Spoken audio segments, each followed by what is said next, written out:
جہاں کچھ اپنے پرائے بیٹھے ہوں وہاں بیٹھی ہوئی دوشیزہ یا عورت لڑکی ہر ٹکی جمی ٹھہری ہوئی آنکھ کو محسوس کر رہی ہوتی ہے۔ ہر نظر کا پیغام بھی اس کے پاس پہنچا ہوتا ہے، جبکہ وہ اپنے کام، گفتگو اور دھیان میں مگن ہوتی ہے۔ وہ تو اس کبھی کبھار بچتے بچاتے چوری چھپے دیکھنے والی آنکھ کو بھی جانتی پہچانتی ہے، جو بڑی ہوشیاری چالاکی سے اسے جانچ رہی ہوتی ہے۔ میں نے اسے دور سے آتے تو ضرور دیکھا، مگر اب سر پہ کھڑی کو میں نے آنکھ اٹھا کر بھی نہیں دیکھا تھا کہ خام خواہ صبح صبح بدمزگی ہو جائے گی۔ گڈ مارننگ ینگ لیڈی، میں نے بڑی مشکل سے پہل کی۔ گڈ مارننگ، ادھر سے بھی جواب غزل آیا۔ وہ پھر بولی، نائس ویدر۔ اب میں نے اس کی طرف دیکھتے ہوئے کہا، او یس، ویری نائس ویدر ٹوڈے۔ تم یقیناً ادھر رہتی ہوگی؟ میں نے ادھر کاروانوں کی جانب اشارہ کرتے ہوئے پوچھا۔ وہ چھلانگ لگا کر گھوڑے سے اتر آئی اور بالکل میرے مقابل کھڑے ہوتے ہوئے بولی، ہاں، ہم ادھر ہی رہتے ہیں، اور تم؟ میں تو ابھی کچھ دیر پہلے یہاں آیا ہوں، صبح خیزی کے لیے۔ ابھی کچھ دیر بعد واپس چلا جاؤں گا۔ میں ادھر یارک شائر میں رہتا ہوں۔ یہ کہتے ہوئے میں نے اس کے سراپے کی جانب غور سے دیکھا۔ لمبی فرغل میں وہ کچھ یوں لگ رہی تھی جیسے چنگیز خان کے لشکر سے بچھڑ کر یہ معلوم کرتی پھرتی ہو کہ بھڑکتی آتش کا سیلے رواں کہیں جاتے دیکھا ہو۔ مشکل سے 15-16 کا سن ہوگا، ایسا سنہری رنگ جیسے بچپن میں شنگرف اور اب جوانی میں سونا چاٹتی رہتی ہو۔ ویسے ہی رنگت کے الجھے ہوئے بے ترتیب بال، جنہیں اس نے شاید اب تک روغن زیتون اور آسٹریلین لٹل بھی شہد میں ڈبو کر رکھا ہوا تھا۔ چہرے پہ ایک دل آویز سا بھولا پن، رخساروں کے سنہری غبار میں باریک باریک گلابی رنگت تل جیسے پکے ہوئے پھوٹنے پہ آمادہ لال گلابی قندھاری انار پہ ننھے ننھے سپاٹ ہوتے ہیں، ایسے ہی ابھرے ابھرے بھرے بھرے رس بھریوں سے ہونٹ۔ میں نے اس خوف سے نگاہیں ہٹا لی کہ کہیں گستاخ نگاہی سے رس بھریاں پھوٹ ہی نہ پڑیں، اور وہ گھوڑے کو چمکارتے ہوئے ساحل کی جانب اشارہ کرتے ہوئے بتانے لگی، میں ادھر کراس پوائنٹ پہ تازہ اسٹرابری کی بنی ہوئی آئس کریم کے مشہور پارلر کے سامنے کرائے پہ گھوڑے گدھے پہ سواری کراتی ہوں، سیر کرنا چاہو تو آ جانا۔ پھر وہ اچک کر گھوڑے پہ بیٹھ کر کہنے لگی، ضرور آنا، میں تمہارا انتظار کروں گی۔ میں اسے ادھر گھوڑے پہ اڑتے ہوئے جاتے دیکھ رہا تھا جدھر سے میں آیا تھا۔ تب میرے منہ میں رس بھریوں اور اسٹرابریوں نے عجیب کسیلا سا مٹھاس بھرا سواد بھر دیا تھا، اور میں سوچ رہا تھا کہ یہ وحشی ہرنی یقیناً انہی کاروانوں کی کسی بھٹ میں رہتی ہوگی۔ سورج نے اپنی سنہری کرنوں کی جھالر میں سے ہلکا سا مکھڑا باہر نکال لیا تھا۔ اب میں پھر ایک بار کاروانوں کی جانب متوجہ ہوا۔ رنگ برنگے کاروان کسی طریق سلیقے ترتیب کے بغیر ہی تھوڑے تھوڑے فاصلے پہ کھڑے تھے، لیکن سب کے رخ سمندر کی طرف ہی تھے۔ ادھر سے گھوڑوں کے ہنہنانے کی آوازیں بھی آ رہی تھیں۔ خدا کا شکر ہے کہ میں ابھی تک ان کے پالتو چوکیدار کتوں کی نگاہ نتنوں میں نہیں آیا تھا، ورنہ میرا وہ سواگت ہوتا کہ مجھے ادھر سے بھاگتے ہی بنتی۔ پتھر پہ کھڑا میں جو کچھ سامنے دیکھ سکتا تھا دیکھ لیا۔ اب میں نیچے اتر کر واپسی کے لیے ہو لیا۔ میرے پیچھے چڑھتے سورج کی کرنیں مجھے آگے کی جانب دھکیل رہی تھی، جدھر وہ پری تمثال فرخندہ جمال اڑی جا رہی تھی۔ گیلی ریت پہ میرے ادھر آنے کے نشان ہنوز برقرار تھے۔ اب میں انہی نشانوں پہ قدم دھرتا ہوا واپس جا رہا تھا، اپنی ترنگ اور اپنے رنگ میں، جیسے میں کبھی ریل کی پٹڑی پہ چلا کرتا تھا، یا مجھے جب کسی ہوئی تار پہ چلنے کا شوق چرایا تھا۔ ہوا یوں کہ ایک دوپہر بابا جی کے قدموں میں خاک سے بنے ہوئے پڑے تھے۔ فضا اور ماحول میں بڑی اداسی اور سنجیدگی در آئی ہوئی تھی۔ بابا جی اس وقت نیم مراقبہ کی حالت میں تھے۔ ویسے بھی یہ وقت بابا جی کے قیلولہ کا ہوتا تھا۔ ہم دو چار حاضر دم بچے دم سادے ہوئے تھے کہ کہیں کھل کر سانس لینے سے بابا جی کی محویت یا آرام میں خلل نہ پڑ جائے۔ پچھلے دنوں مجھ سے ایک دو غلطیاں سرزد ہو چکی تھیں۔ میں اندر ہی اندر چھپا ڈرا سہما بیٹھا تھا کہ دیکھیں کب پیشی پڑتی ہے، اور یہ بھی سوچے بیٹھا تھا کہ کبھی موقع یا خلوت نصیب ہوئی تو بابا جی سے عرض کروں گا کہ یہ درویشی دنیا داری کے ساتھ کس طرح نبھائی جا سکتی ہے۔ دو متضاد سمتوں میں بیک وقت سفر کرنا ایک کمزور انسان کے لیے کیسے ممکن ہو سکتا ہے؟ کیچڑ اور غلاظت بھرے بازار سے گزرنا بھی ہے، لیکن دامن پر چھینٹ نہ پڑے، جسم بھی پلید نہ ہو اور جبین پہ شکن بھی نہ آئے۔ یہی کچھ سوچ سوچ کر اپنے ذہن میں سوال نامے کو ترتیب دے رہا تھا کہ بابا جی پشت پہ تکیے کی ٹیک چھوڑ کر ذرا آگے کو ہو لیے۔ پانی طلب فرماتے ہوئے مجھ سے فرمانے لگے کہ تم نے کبھی نٹوں اور بازیگروں کا ایسا تماشا دیکھا ہوگا جس میں تنی تار پہ چھوٹا سا لڑکا یا ننھی سی بچی چلتے ہیں اور پھر ایک پہیا والی سائیکل بھی چلاتے ہیں۔ میں نے ادب سے اس بات میں سر ہلاتے ہوئے کہا، جی ہاں، بازیگروں کے ایسے بہت کھیل تماشے اور سرکس میں بھی تنی تار پہ چلنے والے کرتب اکثر دیکھے ہیں۔ بعض تو آنکھوں پہ پٹی باندھے ہوئے نیچے احتیاطی جال کے بغیر بھی لمبی تار پہ ایک لمبا سفر طے کرتے ہیں۔ بابا جی نے ایک نظر میری جانب دیکھ کر مسکراتے ہوئے فرمایا، شاباش، تم نے بالکل ٹھیک کہا، اتنی باریک تار پار کرنا تو کجا، انسان اتنی بلندی پہ 2 فٹ چوڑے راستے پر بھی نہیں چل سکتا۔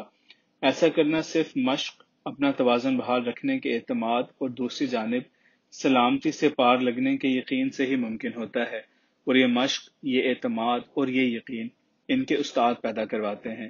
وہ کہتے ہیں کہ یہ مت دیکھو کہ تمہارے پاؤں تلے کتنی باریک تار ہے، تمہارے پاؤں اپنا رستہ اور جگہ خود بنا لیں گے، تم صرف اپنے توازن اور جہاں تم نے پہنچنا ہے وہاں پہ توجہ اور نظر رکھو۔ جو ہی محسوس کرو کہ تم ایک طرف جھک رہے ہو، فوراً اس جانب کے نتھنے سے سانس لینا بند کر دو اور ایک قدم آگے بڑھ کر توازن برقرار کر لو، لیکن ٹارگٹ سے نگاہ نہ ہٹے، ورنہ جھکنے والی جانب دھڑام سے گر جاؤ گے۔ بس ایسے ہی جھکتے سنبھلتے ایک ایک پگ آگے بڑھاتے اپنی منزل تک پہنچ جاؤ گے۔ اس سارے کام میں مشق، سانس کا کنٹرول، اعتماد و یقین کی بحالی اور اپنے توازن پہ قابو بڑا اہم ہوتا ہے۔ تنی ہوئی تار زندگی ہے، بلندی آزمائش ہے، دائیں دین ہے، بائیں دنیا، سامنے آخرت اور سکھانے والا استاد، مرشد، رہبر یا بابا۔ اسے تم کوئی بھی نام دے سکتے ہو، بس اتنا یاد رکھو کہ تم نے اپنی منزل پہ ایمان اور جان کی سلامتی کے ساتھ پہنچنا ہے۔ دائیں بائیں جھکنے لپکنے سے کوئی فرق نہیں پڑتا۔ چھوٹی موٹی غلطی کو تاہی سرزد ہو جائے تو پریشان ہونے کی ضرورت نہیں ہوتی، بس اگلا قدم بڑھاتے ہوتے اپنے توازن کو درست رکھنا ضروری ہے۔ میری گال پہ ہلکی سی چپت کراتے ہوئے وہ اٹھے اور قیلولہ کے لیے اپنے حجرے میں تشریف لے گئے۔ بس وہ دن میرے دل میں یہ بات بیٹھ گئی کہ میں نے اب ہر صورت تنی تار پہ چلنا سیکھنا ہے۔ بابا جی نے تو محض تنی تار کا استعارہ استعمال کیا تھا، اصل بات تو انہوں نے دین اور دنیا کو ساتھ لے کر یقین، ایمان و جان کی سلامتی کے ساتھ آگے بڑھنا یعنی عاقبت سنوارنے کی بتائی تھی، مگر میں نے حقیقت سے پہلے مجاز کی تنی تار پہ چڑھنے کی ٹھان لی تھی۔ حبس دم، ساکت نظری، تخیل بندی، ارتکاز خیالی، پیغام رسانی، تحلیل نفسی وغیرہ اور بھی بے شمار عمل عوامل ہیں جنہیں اگر انسان سیکھنا چاہے تو کئی جنم درکار ہوں، مگر یہ تو جنونی اور اب نارمل لوگوں کی کام ہے۔ دنیا دار اور صحیح الحواس انسان کے لیے یہ محض تضییع اوقات کے علاوہ اور کچھ نہیں۔ پہلے تو بنیرے کی دیواروں پہ توازن قائم کیا، پھر ٹرین کی پٹڑی پہ کئی کئی میل دائیں بائیں بغیر گرے چلنا دوڑنا سیکھا، پھر 10 فٹ بانس پہ چلے، پھر 30 فٹے پہ پریکٹس کی، اور آخر ہم نے گرتے پڑتے رسہ تار پہ چلنا سیکھ ہی لیا۔ آپ کو شاید یقین نہ آئے کہ ہم نے ایک مکان سے دوسرے مکان، نیچے چلتا ہوا ٹریفک، گاڑیاں، بجلی کی تاریں، صرف فلم یا تکے چامپوں کی شرط بد لگا کر تار عبور کیے۔ سیالکوٹ سے سنبڑیال جاتے ہوئے محض پریکٹس کے لیے ریلوے کے ٹیلی گراف کے کھمبوں کے اوپر چڑھ جاتے، کئی کئی کھمبے اوپر دوڑتے رہتے، دوست یار بھی ساتھ ہوتے، وہ نیچے کھیتوں میں کسانوں کو ہماری بازیگری سے متاثر کر کے گونگلو، مولیاں، گاجریں اور گنے بٹورتے رہتے۔ میں اب یہاں ساحل پہ کھڑا اسی پریکٹس کے تحت اپنے ہی الٹے قدموں پہ سیدھے قدم رکھتا ہوا واپس جا رہا تھا۔ ابھی میں گنتی کے چند قدم ہی چلا ہوں گا کہ ایک دم جیسے مجھے ایمرجنسی بریک لگ گئے۔ میں اپنے قدموں پہ کھڑا آگے پیچھے دائیں بائیں ریت پہ کچھ تلاش کر رہا تھا، اسی چھلاوا سی لڑکی تلے ہاک گھوڑے کے بڑے بڑے قدموں کے نشان۔ میرے سامنے وہ اسی جگہ سے سر پر گھوڑا دوڑاتے ہوئے گئی تھی، مگر اب گھوڑے کے کسی قدم کا نشان وہاں کہیں نظر نہیں آتا تھا۔ میں اپنا وہم دور کرنے کی غرض سے دائیں بائیں ادھر ادھر بہت دور تک گیا، مگر وہاں صرف گھونگھوں، سیب، آبی کیکڑوں، کیڑوں یا پھر میرے آنے اور جانے کے علاوہ گھوڑا تو گھوڑا، کسی پرندے کے پنجے کا نشان بھی موجود نہیں تھا۔ رات کو سمندر کنارے تک پھیل جاتا ہے اور صبح دم سمٹ جاتا ہے۔ ساحل کی ریت ہموار ہوتی ہے، گیلی گیلی یکساں ریت، پڑھنے والے ہر نشان کو دیر تک محفوظ رکھتی ہے، اور یہاں صرف 5-10 منٹ بعد گھوڑے کے پاؤں کے نشان یوں غائب ہو گئے تھے جیسے وہ زمین پر قدم دھر کر نہیں، ہوور کرافٹ کی طرح 2-4 فٹ اونچا اڑ کر گیا ہو۔ سورج اب قدرے اوپر اٹھایا تھا اور مجھے اس پراسرار لڑکی کے وہ الفاظ یاد آ رہے تھے کہ میں ادھر آئس کریم پارلر کے سامنے کرائے کے گھوڑے گدھوں پہ سواری کراتی ہوں، سیر کرنی ہو تو آ جانا، میں تمہارا انتظار کروں گی۔ میں مسکرا دیا کہ مجھے ایسے گھوڑے گدھوں پہ سواری کرائے گی جن کے سموں کے نشان زمین پہ نہیں پڑتے۔ میں نے اب پہلے شیڈول کے مطابق بس ذرا ہوا خوری کے بعد واپس آ جاؤں گا اپنا واپسی کا پروگرام ذرا مؤخر کر دیا کہ چلو جہاں 100 من افیم وہاں 1.25 من اور صحیح، اب تو گھوڑیا گدھا سواری کے بعد ہی واپس جائیں گے، وہ بھی اگر گدھے گھوڑے کی سم زمین پہ لگ گئے تو، ورنہ دیکھیں گے یہ کیسے گھوڑے گدھے ہیں جن کے ہوور کرافٹ میں رولز رائس کا انجن فٹ ہے جو ان کے پاؤں زمین پہ ٹکنے نہیں دیتا۔ بلیک پول اب دھیرے دھیرے جاگ رہا تھا، ساحل کی جانب بہت سے لوگ آ رہے تھے۔ میں مزے سے آہستہ آہستہ چلتا ہوا ٹاور تک آ گیا۔ ٹاور کے نیچے ایک خوبصورت سے کافی بار سے ڈٹ کر ناشتہ کیا اور پھر اخبار بغل میں داب کر سمندر رخ ایک بینچ پر آ کر بیٹھ گیا۔ 10-15 منٹ بعد میں نے ہلکی سی سستی محسوس کی، یعنی نیند اور تھکاوٹ اپنا رنگ دکھا رہی تھی۔ اس سے پیشتر کہ زبردستی آنکھیں بند ہو جاتی اور میں اس بینچ پہ کہیں لمبا پڑ جاتا، فوراً اٹھا اور گاڑی کی پچھلی سیٹ پہ آ کر لیٹ گیا۔ جب تھکاوٹ اور نیند کی بھرمار سے انسان نیند کی گود میں پہنچ جاتا ہے تو اسے جگانے والا کوئی نہیں ہوتا، تب وہ اسی وقت جاگتا ہے جب اگلی پچھلی ساری معطل نیندوں کی کسر پوری ہو جاتی ہے۔ میرے ساتھ یہی کچھ ہوا۔ جب آنکھ اکھڑی تو سورج نصف النہار پہ پہنچ چکا تھا۔ گھڑی پہ وقت دیکھا تو وہ 1:30 بجا رہی تھی، یعنی ظہر کی نماز میں 15-20 منٹ باقی تھے۔ گاڑی دبائی اور 5-6 منٹ میں مسجد پہنچ گیا۔ اس زمانے میں بلیک پول میں ایک بنگالی ریسٹورنٹ کے نہایت ہی دیندار مالک نے اپنے مکان کے ایک حصے کو مسجد کی شکل دے رکھی تھی۔ وہاں پہنچتے ہی اذان ہو گئی۔ 30-35 نمازی مگر سب بنگالی۔ چلو الحمدللہ، مسجد برائے نام اور نماز پڑھنے والے بھی بنگالی ہی صحیح، مسلمان تو ہیں، یہی کافی ہے۔ اسی بنگالی کے ریسٹورنٹ سے کھانا کھا کر میں نے پھر اسی جگہ گاڑی لا کر کھڑی کر دی۔ بازار، مارکیٹیں، ساحل اور تفریحی مراکز انسانوں سے بھر چکے تھے۔ سورج بھی آج خوب چمک رہا تھا اور سامنے سمندر بھی خوب جگمگ کرتے ہوئے تھرکتے مچلتے سیماب کی طرح دیکھنے والوں کی نگاہوں کو چکا چوند کر رہا تھا۔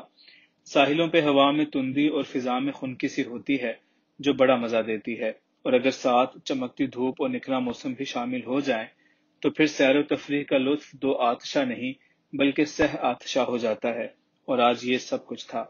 میں گاڑی سے باہر نکل کر کافی دیر تک لوگوں کی چہل پہل اور موسم کی خوش سامانیوں سے محظوظ ہوتا رہا، پھر آنکھوں پہ سیاہ چشمہ اور سر پہ کیپ ڈال کر میں 0 پوائنٹ آئس کریم پارلر کی جانب بڑھ گیا جو یہاں سے خاصے فاصلے پہ تھا۔ میں نے غور کیا کہ ہر گہری گپت سی چیز کے ساتھ گھوڑے گدھے کا کسی نہ کسی طور تعلق ضرور رہا ہے۔ اکثر پیغمبروں، اماموں، قطبوں اور غوثوں ولیوں کے تذاکر و احوال میں ان دونوں جانوروں کا بھی مناسب سا ذکر ملتا ہے۔ ان کے علاوہ یہ مجاہدوں، غازیوں، درویشوں، فقیروں، صوفیوں اور مہا پرشوں کی بار برداری اور سواری میں بھی شامل رہے ہیں۔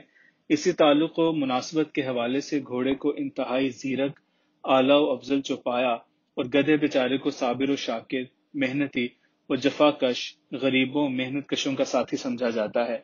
الہامی کتابیں دنیا کی جنگ و جدل کی تاریخ، حق و باطل کے مارکے، ایرانی، تورانی، رومی، آشوری، سامری، بابلی، ساسانی، آرمینی، مصریوں، آریانیوں کے بعد ماضی قریب کے ہندو، دیومالائی، کلیسائی اور اسلامی تہذیبوں اور عروج و زوال میں گھوڑا نمایاں نظر آئے گا۔ معراج النبی صلی اللہ علیہ وآلہ وسلم میں پیش ہونے والی سواری براق جو گھوڑے سے چھوٹی اور گدھے سے بڑی تھی، وہ بھی از قسم گھوڑا ہی تھی، جناب امیر رضی اللہ تعالیٰ عنہ کا گھوڑا۔ اسی طرح بے شمار گھوڑے جیسے نیرو اور سیزر کے گھوڑے، فریدوں، رستم و سہراب کے رخش، سکندر اعظم کا سفند، ٹیپو سلطان کا فرس، صلاح الدین ایوبی اور محمد بن قاسم کے تاریخ ساز بہادر رفتار گھوڑے، ملکہ الزبتھ ثانی کے گھوڑے، آغا خان کے گھوڑے، بے نظیر والے زرداری کی ایک وجہ شہرت بھی گھوڑے ہی تھے۔ اسی طرح اور بے شمار گھوڑے مشہور ہوئے، پیر پگاڑو، بابا گرو نانک، انگر دیو، امر داسی، رام داس، ارجن دیو، ہرگوبند، ہرداس، ہربھجن، تیج بہادر، گوب سنگھ کے مقدس گھوڑے، مہاراجہ رنجیت کے مشہور گھوڑی اور ریس جیت کر مربے کھانے والے اور پاگل یا لنگڑے ہو کر گولیاں کھانے والے گھوڑے، اپنے مرزا جٹ بھی گھوڑی پہ صاحباں کو لے کر نکلے تھے۔ دلہ بھٹی کی گھوڑی بھی اڑتی ہوئی نظر نہیں آتی تھی۔ ہندوستان کے ایک فرمانروا نے بھاگتے ہوئے اپنا گھوڑا دریا میں اتار دیا تھا اور مرشد رحمت اللہ علیہ کو کہنا پڑا کہ بحر ظلمات میں دوڑا دیے گھوڑے ہم نے۔ گھگو گھوڑے اور بساتے وقت پہ گھوڑے سرکار بہاؤدین جھولن بخاری، المعروف گھوڑے شاہ اور ٹٹو سائیں، اور ہم ایسے گدھے، ساری ہڈیاں توڑوائیں، کھال ادڑوائی، مگر سمجھ نہ آئی، گدھے کے گدھے ہی رہے۔ وہ حور شمائل بھی دور ہی سے گھوڑوں اور گدھوں کے جلو میں کھڑی نظر آ گئی، مگر شاید اس نے بھی مجھ سے پہلے بھی دیکھ لیا تھا، کیونکہ جب میں نے اسے دیکھا تو وہ مجھے دیکھتے ہوئے مسکرا رہی تھی۔ بہرحال میں قریب آیا تو وہ بھی آگے بڑھتے ہوئے میرے پاس پہنچ گئی اور چھوٹتے ہی بولی، خوب سوئے، عبادت کی، فش کری، چپاتیاں اور دال چاول کھائے اور اب آئے۔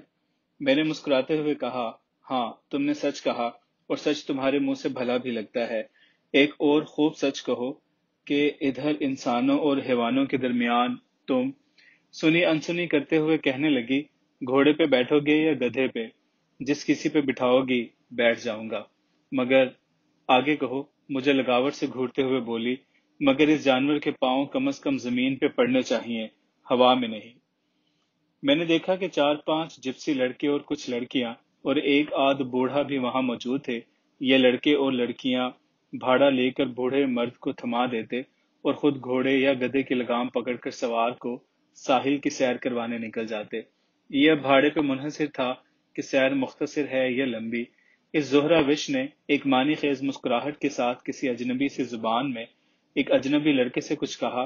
وہ گیا اور گھوڑوں گدھوں میں سے ایک گھوڑا نکال کر لے آیا۔ عجیب چت کبرا سا گھوڑا تھا، دیکھنے میں تو گھوڑا ہی لگتا تھا، مگر شاید وہ کچھ اس سے بھی زیادہ تھا۔ آنکھیں جیسے کوئی انسان دیکھ رہا ہو، تنومند ایسا کہ کوئی پیشہ ور پہلوان ہو۔ گھوڑے کے جسم جثے کی اپنی ایک مخصوص بو باس ہوتی ہے، وہ بھی نہیں تھی۔ ایک علیحدہ سی خوشبو یا پھر بو ایسی کہ ابھی تک میری حصے شامہ کی دسترس میں نہ آ سکی تھی۔ وہ اس کی بیٹھنے والی کاٹھی درست کر رہی تھی۔ چلو اوپر بیٹھو، میں تمہیں آج سیر کراؤں گی۔